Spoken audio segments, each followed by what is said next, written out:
Pirms kāda laika savā YouTube kanālā stāstīju 3 drošus veidus, kā glabāt savus datus. Tad šodien parunāsim par 4. veidu, jeb veidu, kas vairāk derēs fotogrāfiem, videogrāfiem, dažāda digitālā satura veidotājiem un pat iespējams maziem un vidēji lieliem uzņēmumiem. Jeb Ugreen NAS Sync DXP 4800 Plus maza, bet ļoti jaudīga ierīce.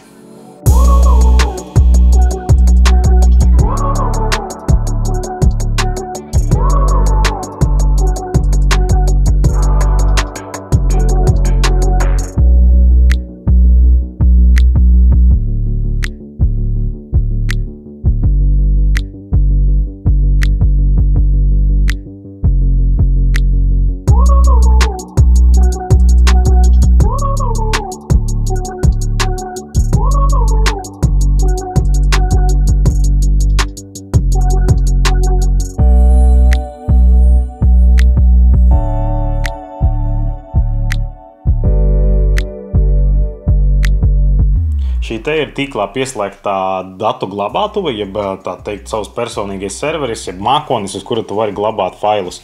Te ir redzams, ka viņam ir ieliekami 4 cietie diski, ir vēl iekšā, protams, iespēja ielikt SSD diskus, pastāstīšu vēlāk bišķiņ, kāpēc viņi ir vajadzīgi. Tu viņu pieslēdz pie sava tīkla, vienalga vai tā esi mājas vai office, un tu vari piekļūt no visām ierīcēm viņā.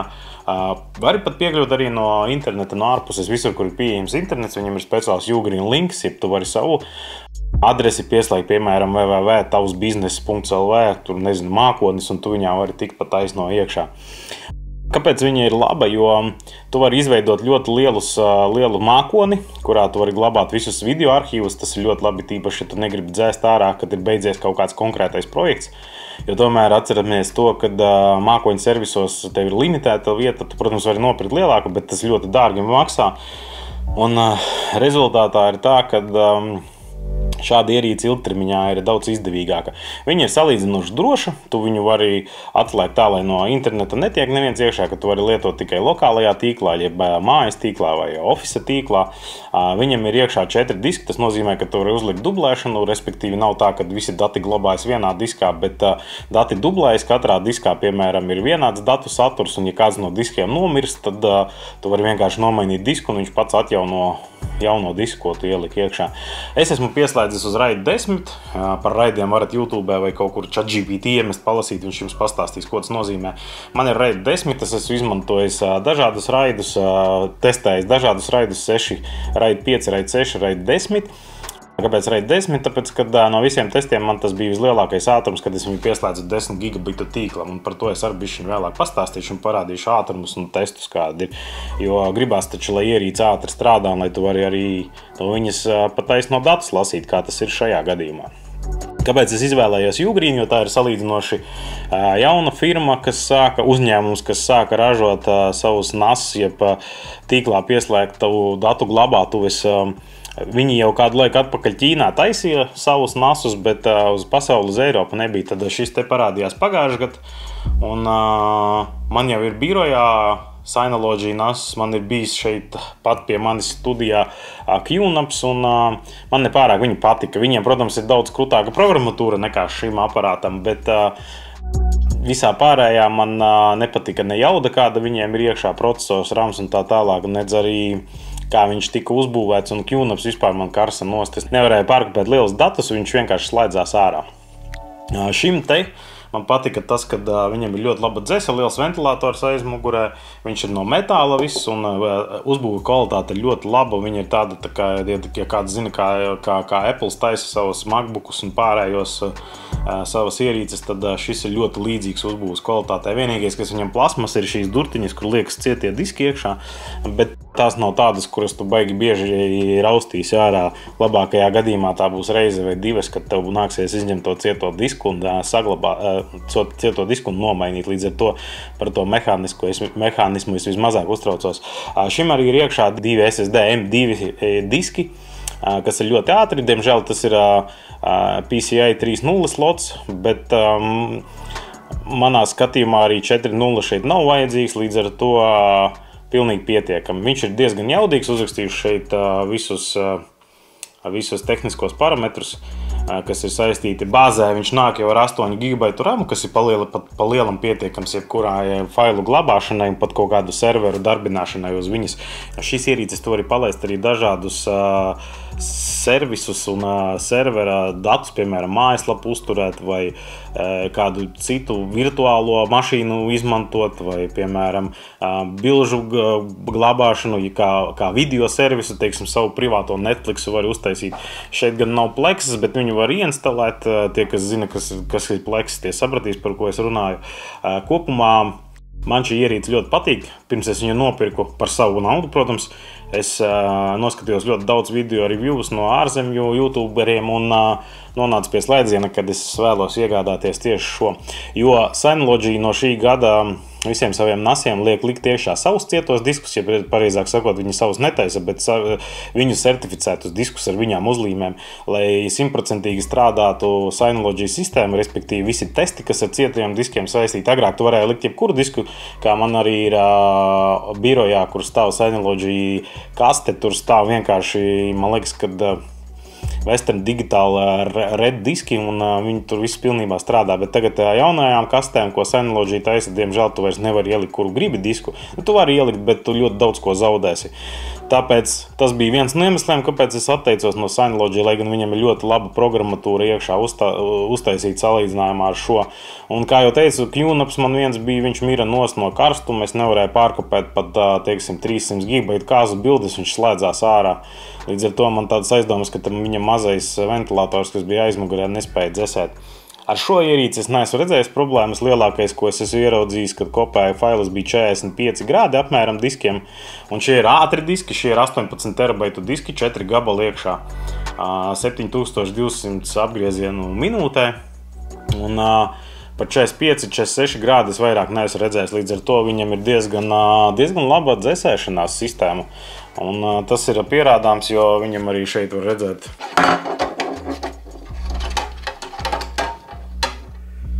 Varbūt var redzēt, jau bišķiņi ar putekļiem, jo viņš jau man kādu mēnesi griežas, jau varbūt mēnesi ne, bet tuvu tam. Ir 2 porti interneta aizmugurē, viens ir 2,5 gigabitu un otrs ir 10 gigabitu ports, un es izmantoju viņus abus divus, un es pastāstīšu, kāpēc es to daru. Ir vēl USB porti dažādi aizmugurē viņam, un ir arī priekšā, kas ir reti kuram citam nasam USB porti, karšu lasītājs un USB-C, jeb USB 4.0 ports. Ir viens mīnus, par to pastāstīšu par USB 4 portu nedaudz vēlāk, bet kopumā lietojot jau gandrīz mēnesi, 3 nedēļas kādas, esmu ļoti apmierināts ar šo pirkumu un noteikti arī ieteikšu viņu, bet viņam ir arī sava mīnus, par ko mēs tūlītās arī parunāsim.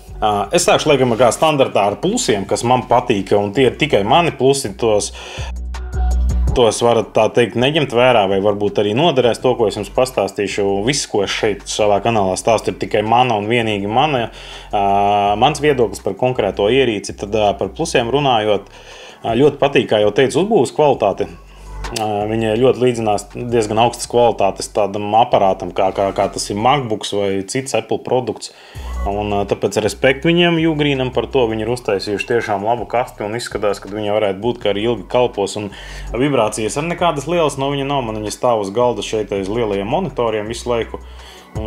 Kad tie cietie diski, kad raksta datus, tad gan es dzirdu, jo viņam tā galva staigā iekšā diezgan tā ātri, bet kopumā tāda vibrācija tā kā uz galda no viņam nav vispār. Iespējams, ka tās sliedes, kas plasmas ir uztaisītas, ir diezgan kvalitatīvi sataisītas un viņas ir ar gumijām iekšā, kad liet cieto disku.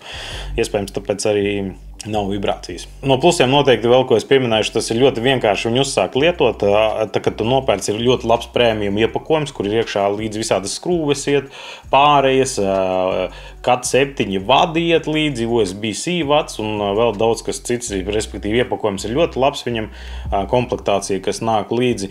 Un kas man vairāk patīk, ka viņi diezgan ļoti vienkārši lietot, tu saliec iekšā cietos diskus, iesprot savā tīklā un caur Ugreen aplikāciju, ko tu vari iet mājaslapā, un viņš atrod tavu cieto disku lokālajā diskā. Pēc tam, protams, tu vari uzinstalēt arī uz sava Maca vai Windows aplikāciju, kas strādā ļoti labi, vismaz uz Mac ierīcēm un iOS ierīcēm. Viņas ļoti labi strādā uz Windows, neesmu pamēģinājis vēl, bet uz Mac viņas ļoti strādā. Ir arī izstrādāta Mac natīvā Apple Silicon aplikācija, līdz ar to viņa ļoti ātri pieslēdzas, caur turienu var sinhronizēt datus un tā tālāk. Respektīvi, lietošana, uzsākšana ir viegla. Protams, bišķiņi ir jāpaskatās video, jo jāmāk izveidot RAID masīvus un tā tālāk. Ja izmanto SSD diskus, tad cache jāizveido, lai strādā. Bet tas ir ļoti vienkārši, jo interfejs ir ļoti tāds mūsdienīgs un diezgan vienkārši lietojams. Vēl kas komplektācijā nāk līdzi ir termopadi priekš SSD diskiem, kas uzlīmējas virsū, lai cietie diski nekarst, jo es SSD diskus izmantoju kā cache diskus, respektīvi, lai maksimāli lielu ātrumu dabūtu, viņi rakstās no sākuma cache'ā iekšā, un pēc tam no cache'a viņi ierakstās diskā, jo tad tu vari ātri failiem piekļūt klāt. Visbiežāk lietojamos failus viņš glabā cache'ā. Vēl viens no plusiem, ko es iepriekš teicu, ir pavisam noteikti dzelžu kvalitāte, jeb tas, kas iekšā stāv procesors RAMs viņam stokā nāk jau 8 GB.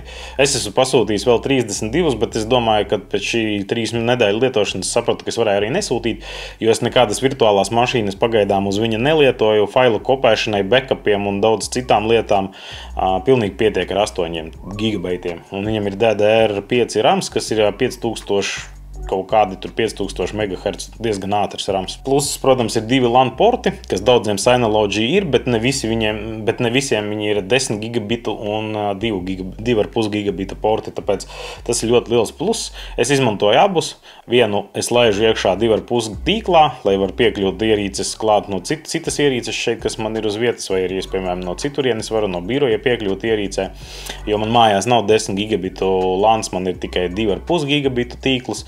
Un līdz ar to es laižu iekšā. Un otrs ports, kas ir 10 gigabaitīgais, man iet Mac Studio iekšā pa taisno. Spraužas šeit 10 gigabitu portā un spraužas Mac Studio 10 gigabitu portā, lai es panāktu savstarpēji visātrāko failu kopēšanu un rakstīšanu. Es nokonfigurēju savu tīklu, kad Mac Studio man iet pa taisno uz šo serveri, uz šo NAS ierīci, un rakstīšanas un lasīšanas ātrumi ir ļoti lieli. Es esmu ļoti apmierināts, es pat varu pa taisno 4K video mierīgi montēt no viņa, un man nav pilnīgi nekāda problēma. Arī atbraucot no fotografēšanas, es ātri varu backupot failus visus iekšā, tas notiek ļoti ātri. Es pat teiktu, ātrums viņam ir tāds pats kā maniem Samsung T7 SSD diskiem kopējot savu USB 4. Laba dzese, kā jau minēju iepriekš. Vēl viens pluss, kas ir moderns un lietotājiem draudzīgs interfejs. Iekšā jau ir Dockeris, jeb to ar viņu var uzinstalēt daudz dažādas cita veida aplikācijas, kā es jau minēju, Plex un tā tālāk. Man šeit ir uzlikts uz Dockera Cloudflare, kur es dabūju SSL certifikātu, respektīvi es no savas privātas adreses varu ieiet ar SSL certifikātiem, kopēt failus vai dalīties ar citiem cilvēkiem, aizsūtīt linku un viņu var lejuplādēt, kā to, piemēram, tu vari uz failiem LV izdarīt. Tāpat es esmu uztaisījis arī šeit. Vēl viens pluss, protams, kā jau visiem NAS, diemžēl visiem, ne tikai šim, tas ir pluss, ir tāds, ka tu vari uzlikt, lai cietie diski, piemēram, pēc 20 minūtēm, kamēr tu viņus nelieto, viņi aizmieg ciet, un līdz ar to man lielāko dienas daļu, kamēr es viņu nelietoju, tie diski stāv slīpā, viņi negriežas, līdz ar to mazāk viņi nolietojas, un arī mazāks ir elektroenerģijas patēriņš. Protams, 2 SSD diski iekšā, ko es jau minēju, es izmantoju priekš cache, tas ir ļoti labi, jo es varu sasniegt maksimālo 10 gigabitu interneta tīkla ātrumu. Un tagad, laikam, jau jāprunā arī par tiem mīnusiem. Uz doto brīdi 3 nedēļas lietojot mīnusus es esmu nedaudz atradis, bet viņi, diemžēl, ir. Kā jau visām ierīcēm nevar būt ideāli ierīces. Ja būtu ideāls ierīces, tad jau citas pirktu tikai šo ierīci. Viens no lielākajiem, laikam, manā skatījumā mīnusiem, tā kā es esmu lietojis gan Synology, gan QNAP NASus, tad tas saucamais UGOS Pro, jeb viņu OS operētāja sistēma, viņa ir diezgan jauna un līdz ar to viņa ir diezgan salīdzinoši maz dažādu funkciju iekšā, bet patīk tas, ka viņi diezgan bieži atjauno. Man jau par šo brīdi arī bijis viens atjauninājums, kur iekšā ir Dockerim konteineru sistēma uztaisīt bišķi labāka.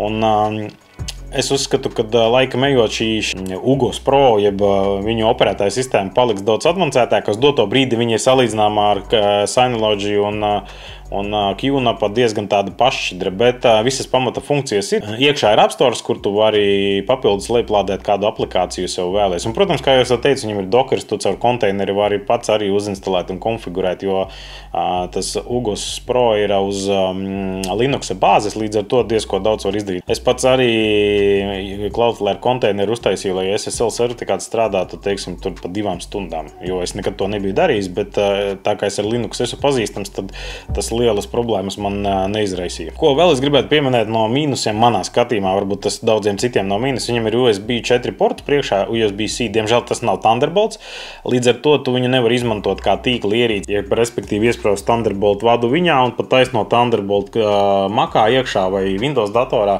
lai tu vari savstarpēji kopēt failu kā starp pārējiem cietiem diskiem. Diemžēl tā kā tas ir USB 4, tad viņi vēl nav uztaisījuši, lai strādātu šis tīkla pieslēgums tev USB 4, bet nesen lasīju viņu fórumos, kad nākošajos updateos šis būs jau iekļauts, tad šo mīnus es noteikti izņemšu ārā, bet pagaidām, diemžēl, viņš ir kā mīnus, jo pagaidām es domāju, ka viņu var izmantot tikai ārējo cieto disku pielikt kaut ko nokopēt iekšā, ja tu ātri gribi, jo tas ir USB 4.0. Un, laikam, tāda pēdējais mīnus, kas manā skatījumā liekas, ir backup un sync aplikācija, respektīvi iekšā tā ir, ka tu vari pieslēgties backupot failus uz, piemēram, uz OneDrive un uz Google Drive. Bet tā kā es to neizmantoju, es uztaisīju caur backup aplikāciju, lai caur web devu viņš man sinhronizē, jeb respektīvi taisa automātiski katru rītu backupus uz failiem LV. Tā kā es esmu failiem LV lietotājs, tad man tur ir diezgan liela diska vieta iekšā, un es varu atļauties kopēt backupus, jo ziniet kā, kad visa ierīce stāv, ka tas ir lielākais mīnus viņai vienā vietā, un ja kaut kas notiek mājās, tad tu vari pazaudēt visus datus, tāpēc svarīgākos datus, kad es atbraucu no fotografēšanas, viņus iebackupoju šeit iekšā, iekopēju, un viņš man no rīta pa 8 kā ieslēdzas, jo es uz nakti viņu slēdzu ārā, es viņu neizmantoju no 12 naktī līdz 8. Viņš man automātiski visus tos failus, kas man ir vienā backup mapītē, uploada augšā failiem LV kontā, un pagaidām tas strādā labi, bet kāpēc tas ir mīnus? Tāpēc, ka tam backup un sync aplikācijai nav saucamā spoguļa. Tas nozīmē, ja es izdzēšu kaut ko no šejienes ārā, viņš man automātiski neizdzēš no failiem LV ārā, un līdz ar to man ik pa laikam tur ir pašam jāizdzēš tie faili liekie, kuri vairs nav vajadzīgi. Kādam varbūt tas ir plus, bet manā skatījumā man ir mīnus. Es gribētu, ja es izdzēšu vienu mapu ar bildēm, tad arī automātiski viņa no failiem LV izdzēšas ārā. Pagaidām nav, bet es supportam rakstīju, un viņi atbildēja, ka nākotnē viņi šo aplikāciju atjauninās un būs iespēja, ka varēs mirorot konkrēto mapi ar WebDev vai ar citiem servisiem, kas ir backup un sync. Bet pagaidām backup un sync aplikācija tāda bišķiņa jēla liekas. Īsumā tas arī ir viss. Ja ir kādi citi jautājumi, droši var uzrakstīt komentārā, var mēģināt atbildēt, ja tev interesē šī ierīce. Viņiem arī ir mazākas ierīces ar 2 diskiem un ir, protams, arī Pro versija, kas ir ar 6 diskiem un lielāka. Tā kā es šo ierīci iegādājos par savu naudu, tad es esmu ļoti priecīgs, kad es esmu naudu ieguldījis labā ierīcē un skatoties pēc to, ko viņi dara ar savu programmatūru, tad viņi lēnām viņu atjaunina, un es pieļauju domu, pēc gada viņa jau būs stipri daudz labāka, bet manām vajadzībām pagaidām pietiek, ik pa laikam es patestēšu vēl kaut kādu virtualizāciju, uzlikšu uz viņu virsū, tagad man atnāks 32 GB rams. Bet kopumā noteikti laba ierīce iesaku. Naudas ziņā naudas un jaudas ziņā viņa ir labāka nekā Synology un QNAPs. Es skatījos dažādus testus un pierādīja to, ka šis process, kas ir iekšā, viņš ir pietiekami jaudīgs un noteikti vēl ilgu laiku būs tāds, kas gan var arī enkodēt, dekodēt video, ka tu vari pat taisnos televizoru sev skatīties. Līdz ar to, ko vairāk var vēlēties no šāda privāta cloud servisa? Es uzskatu, ka viņš varētu būt baigi labs arī uzņēmumiem, jo tu vari savaidot dažādus kontus, vairākus katram kontam savā mape piekļuva, līdz ar to netiek citiem failiem klāt lietotājs, kuriem nevajag, un tur ir daudz dažādu iespēju. Var no viņa dokumentus strādāt, viņam ir versiju kontrolas iekšā, daudz dažādu lietu, kas ir tādā standarta NAS sistēmā. Protams, nav 100% ideāls, bet no tām ierīcēm, kas man bijušas, viens no labākajiem, ko es esmu lietojis, un ja tu neesi baigais geeks, kas tur taisa visādas virtualizācijas vai vēl kaut ko, tad šī ierīce būs ideāla priekš tevis. Protams, paldies, ka skatījies, nospied laiku un subscribe manu kanālu. Tas ir velti, protams. Man tas palīdzēs nākotnē uztaisīt vēl kādu video. Un, kā jau teicu, ja es kaut ko neizstāstīju vai tehniski kaut ko pareizi nepateicu, droši rakstu komentārā, atbildēšu. Arī uz citiem jautājumiem atbildēt. Jo mūsdienās failus glabāt tā ir svarīga lieta. Un man tomēr gribās, lai mani faili droši glabājas un lai es varu viņiem ātri piekļūt, lai es no šīs kastes varu taisīt ātri video, ja man nepieciešams, tas viss strādā. Līdz ar to es esmu ļoti apmierināts. Protams, noskaties arī manus citus video šajā kanālā. Viens no tādiem bija 3 droši veidi, kā glabāt failus. Un tas būtu ļoti interesanti, jo es tur parunāju arī par dažādiem cloud servisiem, par USB flashiem un ārējiem cietiem diskiem. Tad šodien nedaudz nopietnāk par tādu saucamo cloud jeb mākonīti. Kā arī pēc kāda laika uztaisīšu noteikti video par failiem LV, tā kā es viņus izmantoju, man pat ir sava API sistēma uztaisīta priekš failiem LV, kur es bildes lādēju iekšā un cilvēkiem sūtu. To es arī noteikti gribu pastāstīt, jo ne visi cilvēki, kas lieto failiem LV, zina to, cik viņiem ir daudz un dažādu foršu, plašu iespēju. Kā jau minēju, tad arī šajā ierīcē es izmantoju failiem LV, kur viņš man backupo augšā uz mākoni, un man vienmēr ir droši, ja es kaut ko būšu ne tā izdarījis, tad man vienmēr ir rezerves kopija arī failiem LV. Tas laikam šoreiz arī viss. Paldies, ka skatījies!